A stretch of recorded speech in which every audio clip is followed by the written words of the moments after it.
말씀은 마태복음 5장 23절, 24절 말씀입니다. 우리 하나님의 말씀 같이 읽겠습니다.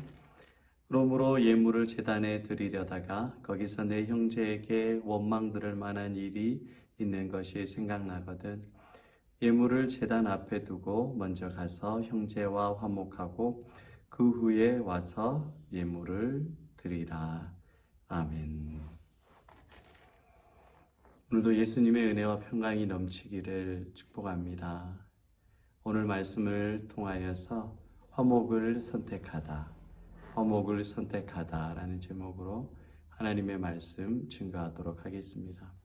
오늘 본문 말씀은 하나님께 나와 예배하고 제사 드리기 전에 먼저 형제와 다투고 싸우고 원망 들을 만한 것이 있으면 예배를 드리기 전에 혹은 예배를 드리더라도 멈춰라. 그리고 먼저 화해해라. 사과해라. 화목해라. 그리고 나서 하나님께 예배를 드려라. 그렇게 해야 하나님께서 예배를 받으신다라는 것이 이 표면에 드러난 성경의 말씀입니다. 서로 간에 형제 간에 우애하는 게 이렇게 중요하다. 하나님 앞에 예배드리기 전에 먼저 자신을 돌아보고 내가 잘못한 게 뭐가 있는가, 그리고 서로 풀어야 될 오해가 뭐가 있는가, 인간관계를 풀고 나서 하나님께 예배드리는 게 중요하다라는 표면적인 또 말씀입니다. 여러분 참 오늘 본문 23절에 있는 말씀대로 내 형제에게 원망 들을 만한 일이 있거든. 이게 서로 다툼의 근원들은 거의 원망이에요. 형제 간에 다투고 싸우는 것은 원망하는 겁니다. 직장에서 동료들과 서로 다투는 이유가 원망입니다. 왜 나만 이 일을 하고 저 사람은 이 일을 하지 않느냐. 내 업무는 과중하고 저 사람은 놀고 있다. 내 직장 상사는 나에게 너무 과중한 일을 맡긴다. 늘 원망이 마음에 사로잡고 있으니까 말이 예쁘게 나오나요? 안 나오죠. 형제 간에도 그렇고 부부 간에서도 깊게 서로 불화하는 이유를 보면 원망하는 겁니다. 아내들은 아니 왜 집안일을 나 혼자 하느냐. 똑같이 힘들고 고생하고 애쓰는데 애들 빨래, 설거지, 집 정리 이거 왜 다 내가 하느냐. 내가 부엌대기냐. 이러려다 나도 공부할 거 다 하고 직장 생활도 다 하는데 왜 여자만 이렇게 고생해야 되느냐. 남편이 원망이 돼요. 남편은 내가 노냐. 나도 열심히 하고 있다. 직장에서 온갖 스트레스 다 받고 있고 나도 도와주고 싶고 힘든데 야근에 회식에 나도 나이가 들었다. 나이가 들어서 만사가 귀찮다. 당신 힘들 건 아는데 나도 안 된다. 왜 당신은 뭐 이렇게 원망 불평만 하느냐. 다른 여자들은 그 원망 없이 잘하는데 그러면서 또 원망을 하고 서로 다투고 분쟁하는 것의 근원을 보면 늘 서로 원망합니다. 근데 원망하는 그 사이를 보면 먼 사이가 아니라 가까운 사람들끼리 그렇게 원망해요. 그렇게 원망해요. 이 원망 때문에 사이가 멀어지는 거예요. 내가 너에게 못해준 게 뭐냐? 다 잘해주지 않았느냐? 부모가 자식에게 이렇게 원망해요. 자식은 또 어떻게 부모를 원망해요? 그 말이랑 똑같이 원망을 합니다. 부모가 나에게 해준 게 뭐가 있느냐?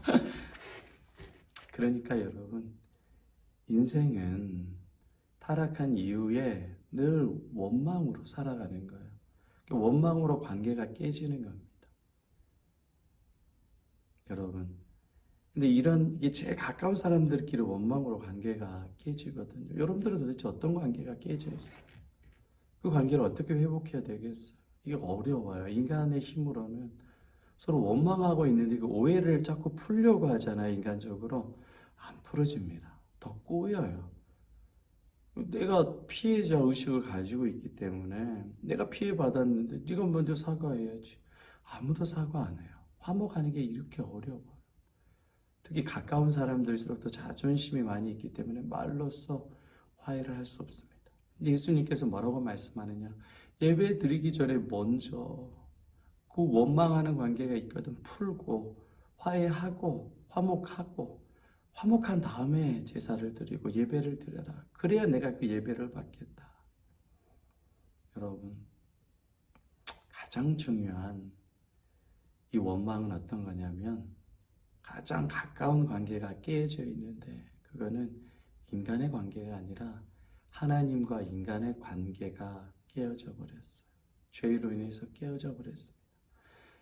나를 만드시고 나를 사랑하시고 나를 창조하신 나와 하나님의 관계가 죄로 말미암아 깨어져 버렸어요. 내가 가장 신뢰하고 가장 사랑하고 가장 친근한 내 하나님 아버지의 관계가 깨어져 버리니까 내가 하나님을 믿지 못하잖아요. 하나님이 나를 사랑하는 것 같지 않잖아요. 하나님 나에게 복 주신 것 같지 않잖아요. 그리고 그 원망이 누구한테 가는지 아세요? 사람에게 가는 거예요. 하나님과의 관계가 깨어졌기 때문에 그 원망이 사람에게 가는 겁니다. 사람의 관계가 원망스러우면 또 하나님께로 원망하게 되어 있어요. 여러분, 우리의 원망의 근원, 관계가 깨어진 것은 가장 그 원인이 하나님과 우리의 관계가 깨어졌기 때문입니다. 죄로 말미암아 깨어져 있기 때문에 늘 우리는 원망하고 불평할 수밖에 없어요. 여러분들이 원망하지 않겠다, 다투거나 싸우지 않겠다, 분쟁하지 않겠다 몇 번 다짐해 보잖아요. 근데 안 되는 거예요, 그게. 죄성이 있기 때문에 늘 우리는 원망이 체질이 되어 있어요. 불만이 체질이 있어요. 하나님 앞에 삿대질하고 원망하는 게 체질이 되어 있어요. 교회를 원망하고 영적 지도자들을 원망하고 다 인생이 원망스러운 거야. 내 인생이 짜증스러운 거야. 이게 다 죄의 영향이거든요. 어떻게 그걸 이길 거예요? 뭐 드라마 보면서 이길 거예요. 뭐 마사지 하면서 이길 거예요. 운동하면서 이길 거예요. 뭐 그거 잠깐 지나간다고 해도 또 원망이 찾아오는데요. 주 안에 사랑하는 여러분, 우리는 늘 원망하는 존재고 가족들 가운데 서로 원망하고 불화하는 존재예요. 하나님께서 그 예배를 받지 않습니다. 그런데 예수님께서 우리의 원망을 보시고 우리의 죄를 보시죠. 하나님께서 우리를 불쌍히 여겨주셔서 우리를 위해서 전능하신 하나님 자신인 예수 그리스도를 보내주셨어요. 우리가 죄로 인해서 하나님과 관계가 깨어졌는데 하나님께서 예수를 보내주셔서 우리를 원망하는 인생을 끌어안아 주시는 거예요. 고슴도치같이 늘 원망하고 하나님을 찌르고 하나님을 대적하고 왜 나에게 안 줘? 왜 나에게 복 안 줘? 왜 우리 집구석은 이 모양이야? 왜 내 인생은 되는 게 없어? 이렇게 원망하고 불평하는 우리를 주님께서는 맴매하고 때리고 힘들게 하지 않으시고 오히려 끌어안으신 거죠. 예수께서는 이 땅에 오셔서 원망하는 우리를 대신해서 죽어주셨습니다. 내가 원망하고 내가 하나님 앞에 죄져서 내가 심판받았고 내가 영원한 지옥불에 떨어져서 내가 멸망받아야 되는데 하나님 자신이 십자가에서 화목제물로 죽어주셨습니다. 고린도후서 5장 18절에 보면 하나님께서 우리를 화목하게 하시고자 예수를 보내주셨고 하나님께서 우리를 다시 하나님과 사랑의 관계로 회복시켜 주시고자 예수님을 십자가에 못 박혀 내어주셨고 하나님께서 우리에게 평강과 구원과 화목의 직분을 맡겨주시기 위해서 예수님을 보내주셨어요. 그러니까 예수님께서 나의 죄를 대신해서 죽으심으로 모든 하나님과 인간의 깨어진 그 화목의 원래 그 죄의 원인이 해결이 되어버린 거예요. 나 같은 죄인을 위해서, 나 같은 죄인과 화목하기 위해서 하나님 자신이 예수님께서 십자가에 저주받아 죽어주셨습니다. 누가 나를 대신해서 죽어줄 거예요? 누가 나의 죄를 대신해서 그 죄를 담당해 줄 거예요? 나를 사랑하는 분, 내 진짜 아버지 되시는, 내 진짜 어머니 되시는 예수 그리스도 외에는 나를 위해서 대신 죽어줄 분이 아무도 없습니다. 그래서 예수께서 나의 모든 원망하고 분쟁하고 그 죄진이 그 죄의 문제를 화목 제물로 십자가의 제물로 다 죽어주셨어요. 나의 빚을 다 갚아주신 거예요. 내가 갚아야 될 죄의 문제를 다 예수님께서 대신 탕감해 주신 겁니다. 그러니까 하나님께서 나를 볼 때 나는 늘 원망하고 불평하고 분쟁하죠. 근데 하나님께서는 나를 볼 때 예수님으로 바라보시니까 나를 보면서 너는 평화의 아들이다. 평화의 딸이다. 왜냐? 네가 진짜 그렇게 착하게 말을 하고 이웃과 화해해서 화목하게 하는 자이기 때문에 그런 것이 아니라 예수님께서 나를 사랑하시고 예수님께서 나를 귀하게 여기시고 예수님께서 나의 죄를 대신해서 십자가에 죽어주셨고 대신 감당해 주셨기 때문에 은행빚을 다 내 아버지가 갚아주셨는데 자식이 빚 걱정할 필요가 있어요. 하나님께서 죄의 문제, 원망의 문제를 다 해결해 주셨는지 우리가 원망하고 불평할 게 없어요.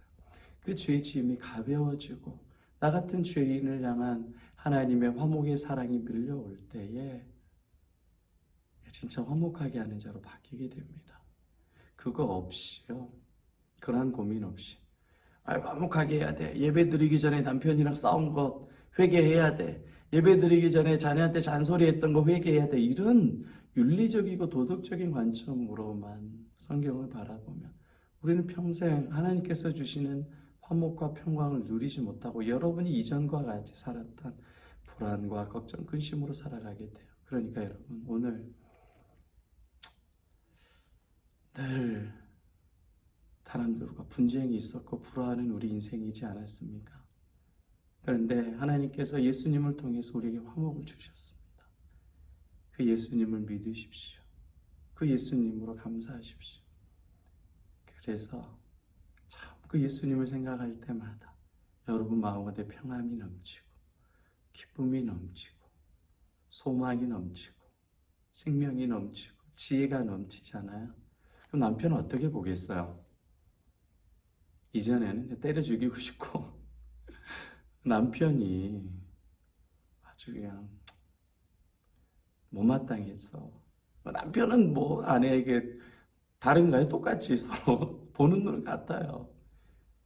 근데 예수님의 눈으로 바라보고 내 마음에 평안과 여유가 있으니까 남편이 너무 귀한 거예요. 내 배우자가 너무 귀한 거야. 서로 불화하고 서로 막 싸우는 그런 관계가 아니라 원망하는 관계가 아니라 너 때문에 내 인생이 망가졌다라고 원망하는 인생이 아니라 예수님의 사랑으로 화목하는 인생으로 우리의 마음과 우리의 생각과 의지와 습관이 바뀌게 돼요. 이게 성령의 역사고 하나님의 역사입니다. 기독교는 이 예수 그리스도의 화목 때문에 인류를 바꾼 거지 우리의 윤리와 도덕으로 바뀐 게 아니에요. 오늘 하나님의 말씀을 듣는 여러분 인생에 원망이 많죠. 하나님에 대한 원망도 있고 가까운 사람에 대한 원망도 많습니다. 그러나 오늘 선택하십시오. 화목을 선택하십시오. 어떻게요? 예수께서 화목하게 하시기 위해 십자가에 죽으셨다. 예수님으로 나는 마음에 화목과 평강이 넘친다. 이것을 믿고 주장하시고 삶의 현장 가운데 나가보십시오. 주님께서 말할 수 없는 평안과 기쁨을 주십니다. 짜증 순간 나요. 이게 나는데 예수님께서 성령께서 늘 지혜를 주시는 거예요. 순간순간. 나는 원망하는 사람이지. 나는 원망하는 죄인이지. 그런데 예수님께서 나와 함께 하시고 나를 귀하게 여겨주시지. 이것 때문에 여러분들 인생이 화목한 인생으로 정말 바뀌게 됩니다. 오늘 그 예수님으로 놀라운 은혜와 사랑을 누리시기를 축복합니다. 이번 주는 수많은 무리들 줄지어 그분을 보기 위해 따르네. 그 예수 그리스도를 여러 계속 찬양하면서 깊게 원망의 인생이 아니라 예수의 화목의 인생 되게 하소서. 그렇게 만들어 주시니까 감사합니다. 깊게 기도하는 저 여러분 되시기를 축복합니다.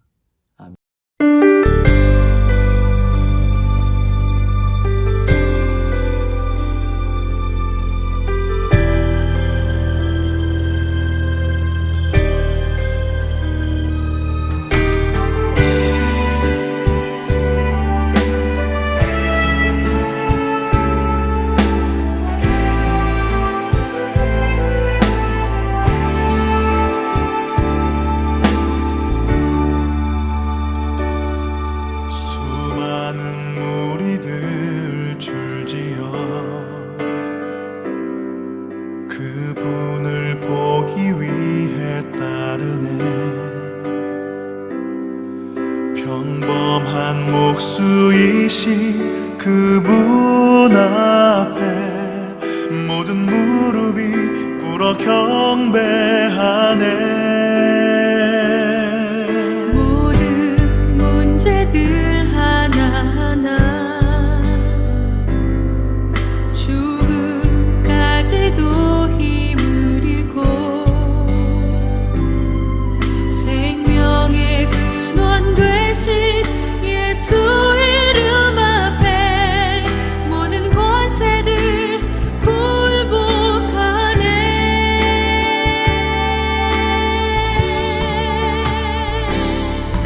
예수 이름 높이세 능력의 그 이름 예수 이름 높이세 구원의 그 이름 예수 이름을 부르는 자 예수 이름을 믿는 자 예수 이름 앞에 나오는 자 복이 있도다.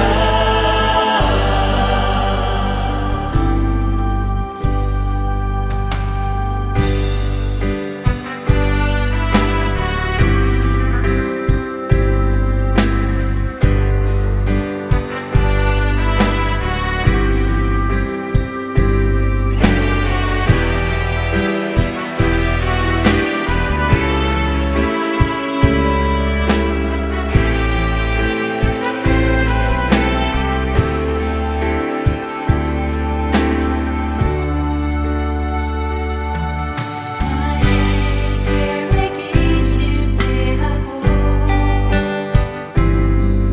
나의 소망이 끊어질 때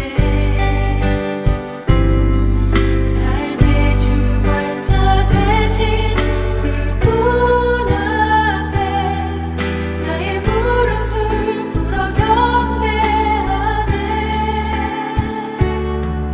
나의 삶을 그분께 맡길 때 비로소 나의 마음 평안해. 구원의 만석 되신 예수의 이름을 소리 높여 찬송하네.